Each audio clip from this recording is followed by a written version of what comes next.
Сайн байцгаана. Art Economic podcast-ийн маань эхний удаагийн сүүлийн дугаар бүтгэл болж байна. За энэ дугаар маань 6 дахь дугаар байгаа. За бид энэхүү дугаараар төрөлхтөн урлагийн салбарын суурь судалгаа, түүнийг эдийн засгийн эргэлтэнд оруулах, дахин ашиглах тухай ярих болно. Тэгэхээр хамгийн эхлээд бол бидний олж харсан зүйл гэх юм бол бид нар төрөлхтөн урлагийн салбарыг өөрөө ингээд ийм олон төрлийн оролцогчтой ийм зохицтой комплекс бүтцтэй зүйл юм байна гэдгийг бол харах гэж хичээсэн гэж ойлгож байна. Түүний тулд оролцох талууд нь тустай үүрэг хүлээдэг. Тэгээд тэрэн дээр бол галерей үүрэг оролцоо бол бас маш чухал байна. Тэрний яагаад тэгэхээр уран бүтээлчтэй шууд харилцдаг, хөрөнгө оруулагчтай шууд харилцдаг, цуглуулагчтай харилцдаг, олон улсын байгууллагууд, бусад орны төрөлхтөн урлагийн салбарын оролцох талуудтай бас харилцдаг гэдэг ч юм уу.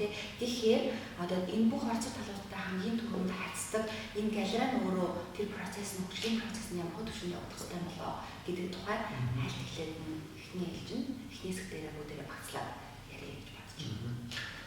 Мэдээж бид нэр яг 5 дугаарын туршид өнөөдөр 6 дахь дугаар дээр бол 5 дугаарын туршид юу ярилцсан бэ гэхээр бизнес хэрхэн хөгждөг үү, мөнгө хэрхэн бэлддэг үү, талуудын эрх ашигыг хэрхэн хамгаалах ёстой гэх юм те.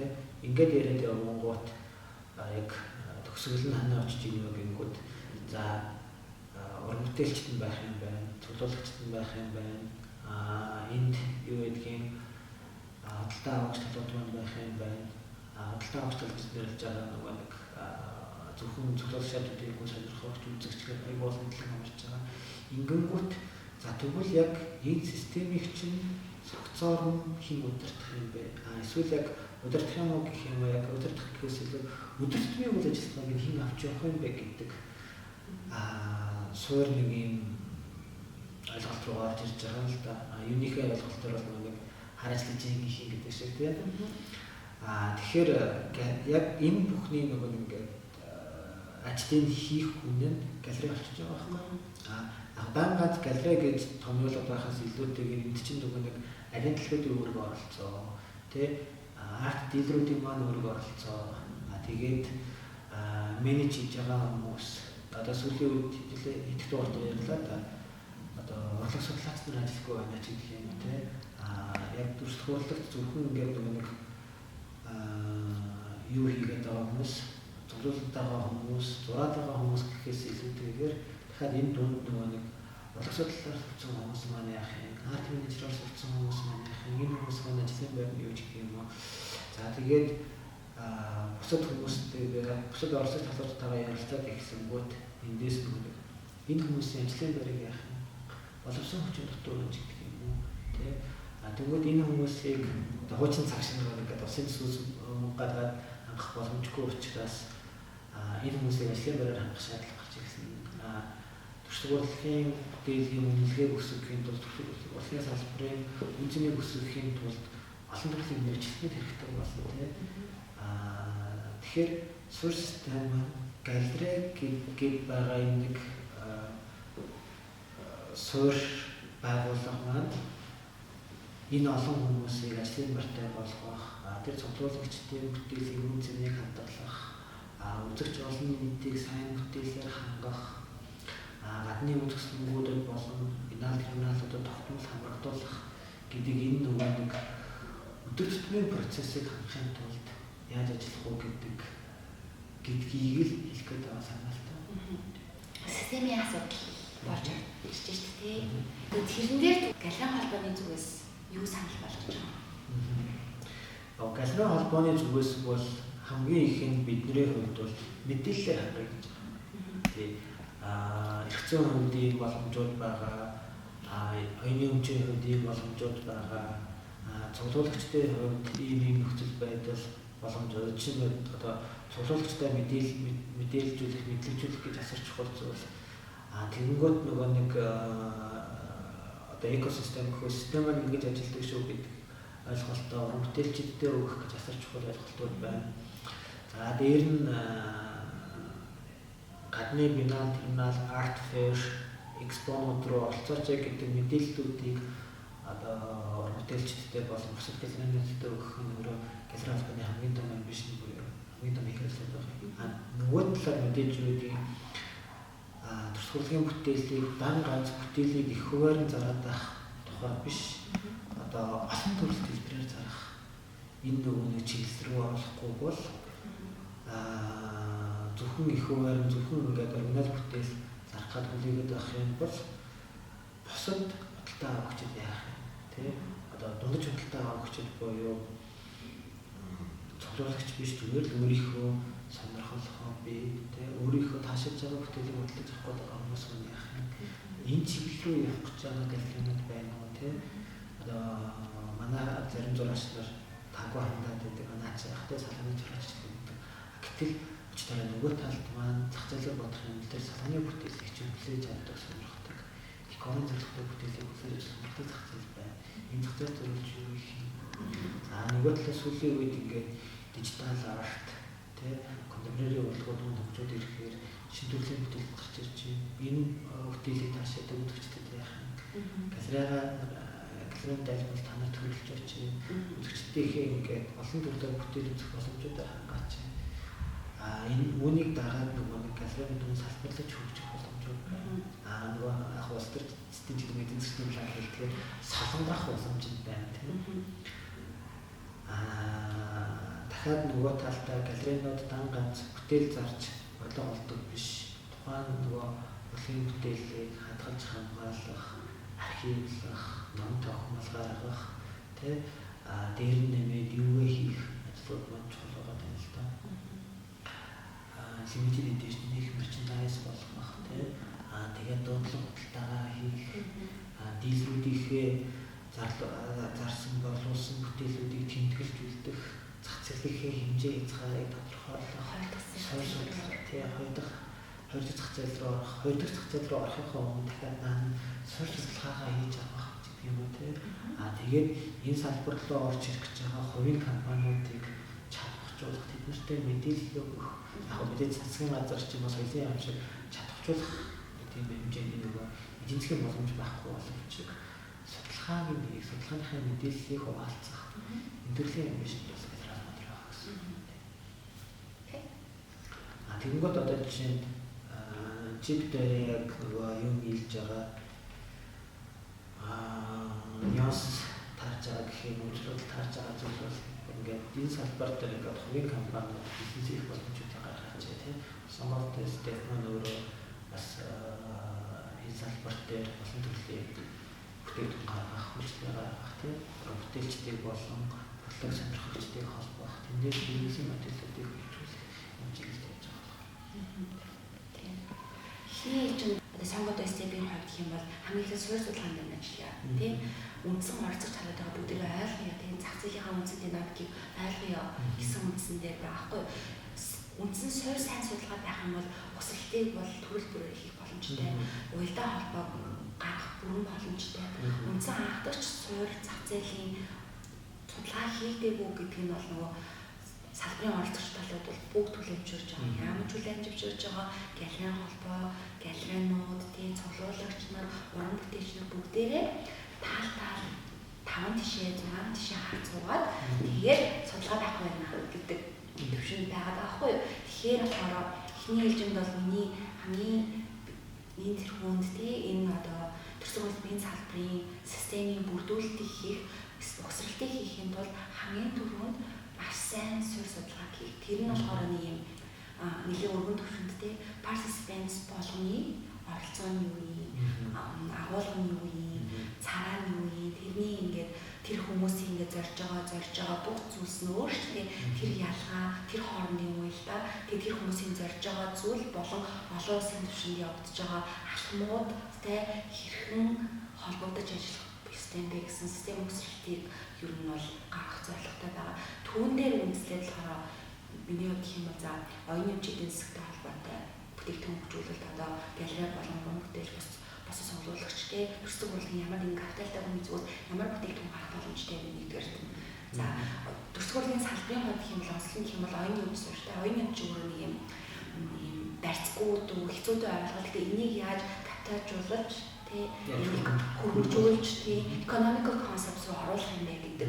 Тэрийг economic шүү гэж ойлгох нь чухал учраас бид хоёр ингээд ер нь яриад байгаа байхгүй юу. За хоёрдугаар гэх юм бол түүнээс гарах бүтээгдэхүүний солон болохгүй тий. Эхлээд ерөөдөө бүгдээр нөгөө нэгдсэн ойлголт, суур судалгаа болохоор юу өгөх вэ гэхээр нэгдсэн ойлголт. Нэгдсэн ойлголтоосоо бид нар бүтээгдэхүүнээ дээр гаргаад ирнэ. Тэгээд тэр хоорондох бол систем менежментийн хувьд бол бүрэн хэмжээнд бүтцийнч байсан, хувь уран бүтээлч байсан, галерейч байсан нэгж төвчөнд огсол хийх боломжтой болчихсон. Үтгэгчээ ойлгохгүй байна ч гэх юм ба тий. Эсвэл нэг үе ингээд хүмүүс зураачд маань юмуд маань ингээд уран бүтээлч үтгэгчээс төрүүлж явдаг ч гэх юм ба. Ийм яриа байдаг байсан бол сүүлийн үеийн ингээд уран бүтээлчдийг тийм сүүлийн үеийн үтгэгчдийг харахаар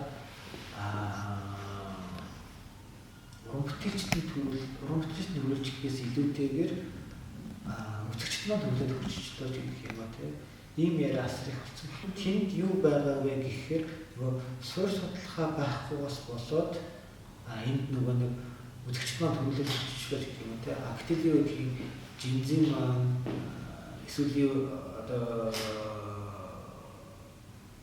сүүлийн үеийн нөгөө орчин цагийн залуучууд маань илүү contemporary бүтээл сонирхох те илүү нөгөө энэ дижитал бүтээл сонирхох үзэгдлүүд илүү өндөр болоод ирэнгүүт уламжлалт fine art маань хосрогдоод байгаа шинж чанар байна. Тэгэхээр энэ чинь нөгөө суурь судалгаагаа хийж ээж сургууль маань тэн дээр хөтөлбөрөө боловсруулж байж галерейнууд маань тэр орчноо одоо мэдэрч байж зөвхөн ингээд Улаанбаатартайгаа доктортой үйл ажиллагаа явуулж байгаа 10 хэдэн галерей эсвэл юу гэдгийг бүртгэлтэй 30 гаруй галерей маань зөвхөн нөгөө нэг юм цөөхөн хэдэн цуглуулагч нартай зураг зарах гэж явах биш олон төрлөөр орлого олох боломжууд байна шүү гэдгээ ингээд өөрсдөө судлаад эсвэл юу гэдгийг хэн нэгний тайлбар судалгааг хараад мэдчих юм бол тэндээс шийдвэрлэлийн бүтээгдэхүүн гаргах гэж байгаа байхгүй. Одоо жишээ нь дижитал артууд эсвэл арт тоойуд маань хөгжөөд ирэх юм бол энэ чинь өөрөө одоо дөнгөж 20 гарч байгаа 20 эдтэй залуучуудын хувьд бол ингээд шин төрлийн тренд, шин төрлийн одоо өөрийгөө илэрхийлэх хилэмжүүд болох. Тэгэхээр энэ нөгөө нэг ач холбогдлуудыг нь илүү ойлгуулж галерей гэдэг нэг юм боломжлолт ойлголтыг бас жоохон нэвдэж тий Улаанбаатарт 5 сард үнэхээр гоё юм гарлаа шүү дээ үзэсгэлэнгүүд шин цагийн одоо саунд артууд тий медиа артууд гоё перформансууд явлаа гоё юмнууд явлаа концепттэй үзэсгэлэнгүүд гарлаа артвик гэхэд гоё специфик олны санал болгож чадлаа ч гэх юм уу тий. Тэгэхээр үзэгчд ингээд нэг талаасаа ингээд орчлоод байна. Тэнгүүд юу гэдэг юм үзэгчд маань сайн бүтээл худдан авах гэдэг ойлголтоос гадна тэр бүтээлийг дагсан зах зээлээ мэдэрсэн тийм үйлчлэгээнүүдийг хуучин хэллэгээр бол сүнэрийг орчин цагийн хэллэгээр бол мерчендайзыг санал болгох хэрэгтэй байна. Тийм имэрхсээ хэлдэг хувийн байгууллагууд орж ирэх хэрэгтэй байна гэдэг очирчны тааж байгаа. Яг л хувийн галерей жишээлбэл хүний нөөцийн хувьд одоо энэ бүх судалгааг нь хийгээ зах зээлээ танин мэдээд тэрэн дээр тохирсон бүтээгдэхүүн үйлчлэгийг хөгжүүлэх хөрөөр физикли боломжгүй байхгүй юу? Яг том бүтэц ажиллуулад тий 10 хүний нөөц ажиллуулаад тэр салбартай сайн тий тэрийг мэддэг зах зээлээ ойлгодог хүмүүс ажиллах юм бол боломжтой. Гэхдээ өөрөө энэ салбарын region менежерийн одоо албан тушаал хийх тэр төвшний одоо ажил хийх хүн байхгүй байна гэж бүгд ярьдаг тийм нэгдүгээр. За тэгэнгүүт энэ төрлийн одоо үйл ажиллагаа явуулдаг бизнесийн байгууллага тийм галерей зориулсан хүний нөөц болгох хамгийн том асуудал. Тийм учраас хувийн зөвлөгөөчлийн компаниуд гарч ирэх шаардлагатай болсон. Тийм учраас жишээлбэл нөгөө шалтгаан бол 2017 онд би галерейд ажиллаж байсан. Тэгэхэд бол галерей захирал, галерей менежер гэсэн хоёр хүн ажилладаг. Одоо ч гэсэн ерөөхдөө ихэнх галерейнууд галерей менежер тэр 2-3 хүнтэй л байдаг. Тэнгүүд тэр өөрөө тэр хүний нөөцөөр одоо бид хэд ярьж байгаа одоо систем, галерейн үйл ажиллагаа хөгжил, энэ экосистемийг бүрдүүлэх гэж өөрөө явах нь өөрөө боломжгүй байхгүй. Олон тэр чинь ингээд доктортой орлого олох баг YouTube-ээс бага орлоготой байх юм бол тэр чинь эзэж хийхгүй байхгүй тийм. Тэгэхээр чинь миний хэлээд байгаа санаа бол одоо хувийн байгууллагууд хөрөнгө оруулалтаа аваад бизнес модель байгаа гэдгээ ойлгоод тий. За судалгаагаа хийлгэж аваад тий хийлгэж авдаг байг гэхэд хийцэн байгаа суурь судалгаануудыг хараад за эндээс ингээд орлого олох боломжтой юм байна, бизнес болох боломжтой юм байна гэдэг. Тэгээд тэрэн дээрээ хөрөнгө оруулалтаа босгоод ингээд модельийг хөгжүүлээд яваач гэдэг.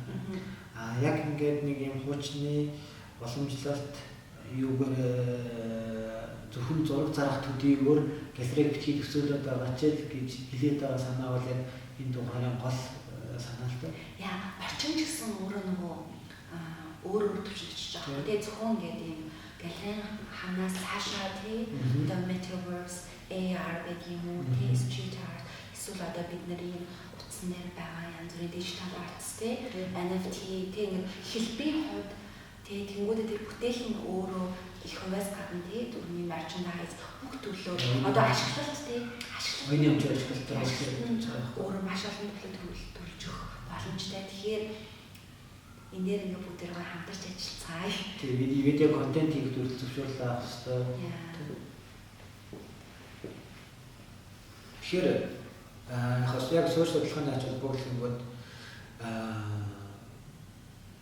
нэг надад зүгээр юм санаа байна.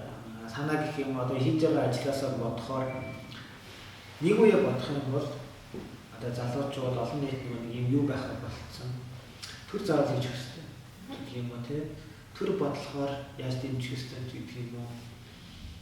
Тэгэхээр тэр чинь өөрөө одоо бид нар чинь democratic society тийм юм ярих чинь өөрөө утгагүй. Харин тийм хүлээлт нэг үе бодоод залуучуудын баг болсон байхгүй тий.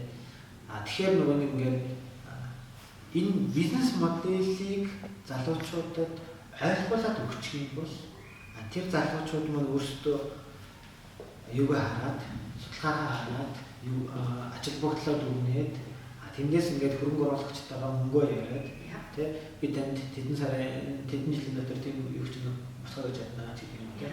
Эсвэл ийм хууль эрх зүйн үндэслэлээр миний хийж байгаа ажил ийм төрлийн хөрөнгийг бүтээж байгаа маа гэдэг юм тий.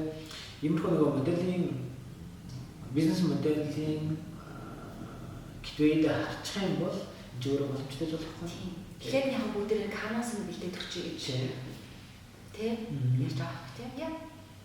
Нэг юм тэрэн дээр бол одоо нөгөө системээ бид нар өөрсдөө амар сайн ойлгох хэрэгтэй. Бид нар ч өөрөө нөгөө арчсан юм энийг сонгоод нөгөө 30 хэдэн жил болсон.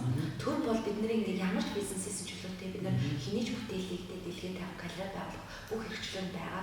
Тийм учраас зүгээр энэ дээр энэ зах зээл нь өөрөө потенциалтай гэдэг нь гэж харж байгаа хүний хувьд гэх юм бол ямар нэгэн одоо нэг юм сонир асуудал авах одоо жишээлбэл за IT компани жишээлбэл байгуулсан стартап маш их байдаг ч тийм одоо жишээлбэл хувцсны брэндүүд асар их байдаг ч тийм тэнгуудад төслөг урлагтай салбартай холбоотой юм яг тоо хийдэг арт dress center хийдэг газар байдаг ч гэсэн яг төслөг урлагийн салбарт тийм төслөг урлагийн суурь бүтээл дээр суурилсан ямар нэгэн бүтээгдэхүүнүүд онцгой мэддэг зөв тийм яг одоогор байгаа ойлголт нь болохоор артистууд өөрийнхөө карьерийг ингээ хөгжүүлэх нь бизнес модельээ хөгжүүлж байгаа нэг хэлбэр болчиход байгаа. Тийм. Тэнгүүд жишээний үеийн энэ дээр хамгийн ойрын жишээ бол сонирхолтой.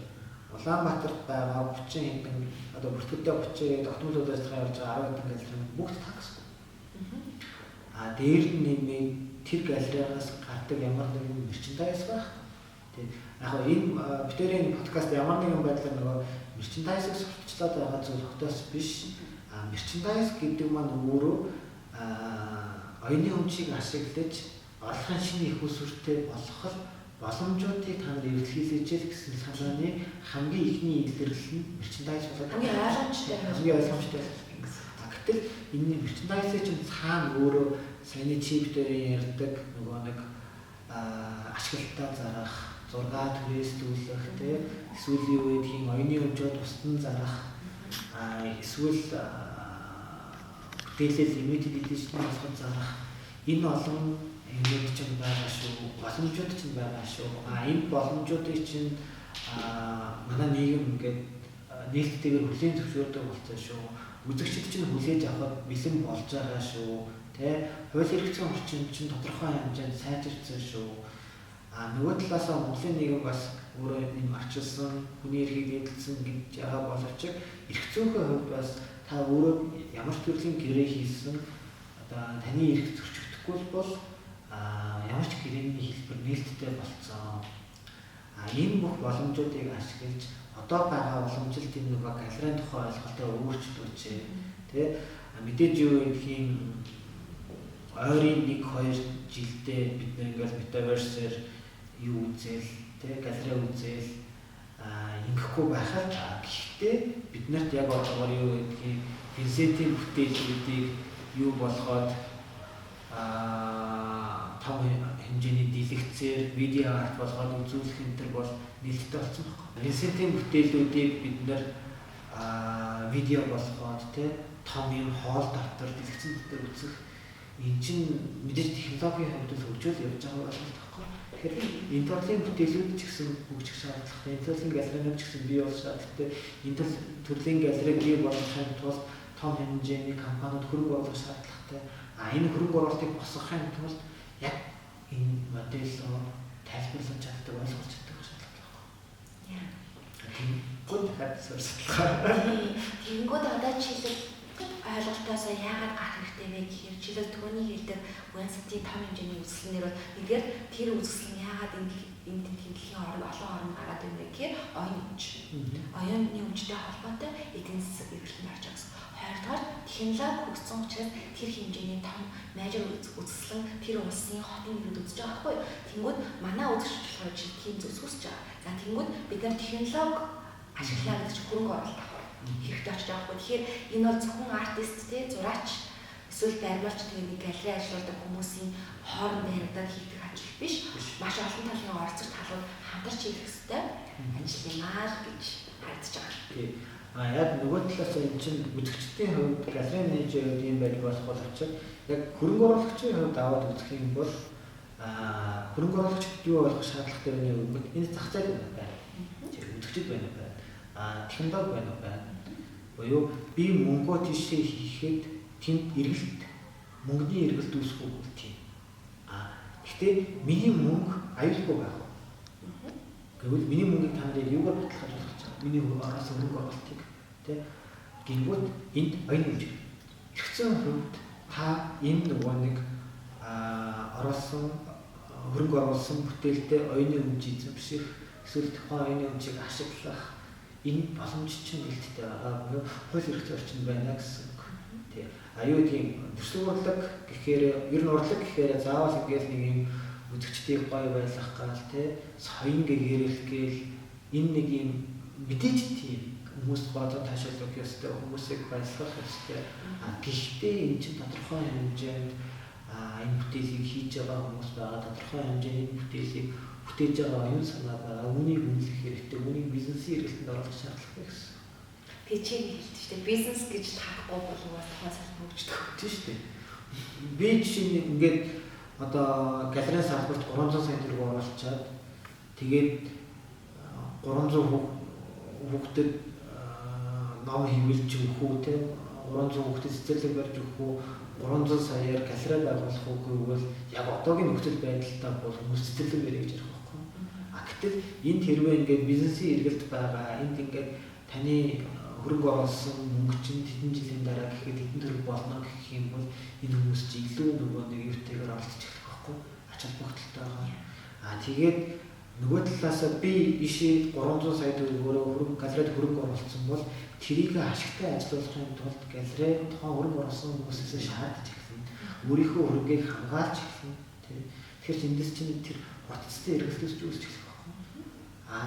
Галерей менежерүүдийн мөр эсвэл галерей менежментийн албаны өмнө мэдхгүй байсан ноу-хау би мэдчихэж магадгүй байхгүй. Би мөнгөө нэгт оруулсан чинь мөнгө ашигтай байлгахын тулд шинэ төрлийн санаа гаргана. Найзуудтай санал болгоно. Тэгэхээр ерөнхийдөө яг энэ удаагийн дугаар хэрхэн суурь судалгаагаа ашиглах уу? Одоо бид хоёрын хийгээ яваад байгаа суурь судалгаануудыг хөгжүүлэхийн тулд процессыг яаж хурдлуулах уу те талуудтай яаж ойлгуулах уу гэдэг тал руугаа илүү төлөв яриа болчихлоо. За баярлалаа. Тэгээд